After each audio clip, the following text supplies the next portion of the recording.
2च वांग्याच्या झाडांना बघा जवळपास 8 ते 10 वांगी लागलेली होती आणि याच ताज्या-ताज्या वांग्याचा आज आपण चमचमीत पदार्थ बनवणार आहोत, जे की आमच्या घरातल्यांचं सर्वांचं फेवरेट आहे. तर त्यासाठी कढईमध्ये अगदी थोडंसं तेल टाकून शेंगदाणे, खोबरं, आलं, लसूण खमंग भाजून घ्यायचं. 1 चमचा तीळ टाकून थोडंसं परतून झालं की सर्व साहित्य गार झाल्यानंतर मिक्सरमध्ये वाटून घ्यायचं. त्यामध्ये काळं तिखट, हळद, बेडगी मिरची पावडर, मीठ, गरम मसाला, धनेपूड, थोडीशी कोथिंबीर टाकायची. अगदी थोडं पाणी टाकून व्यवस्थित असा मसाला मिक्स करून घ्यायचा. तयार मसाला वांग्यांमध्ये भरून घ्यायचा. डिटेल रेसिपी हवी असेल तर चॅनलवरती आहे, पाहू शकता. त्यानंतर कढईमध्ये तेल गरम करून जिरं मोहरीची फोडणी करायची. 1 टोमॅटो बारीक चिरून टाकायचा.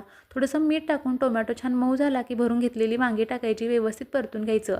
सुरुवातीला पाणी न घालता झाकण लावून 2 ते 3 मिनिट वाफ काढायची. फक्त ताटावरती पाणी ठेवायचं. 2 ते 3 मिनिटांनंतर उरलेला मसाला टाकायचा. व्यवस्थित परतून झालं की पाणी टाकायचं. 5 ते 6 मिनिट भाजी शिजवून घ्यायची. अधूनमधून 1-2 वेळा परतून घ्यायचं. तयार आहे मस्त असं चमचमीत भरलं वांगं. व्हिडिओ आवडला असेल तर लाईक, शेअर, सबस्क्राईब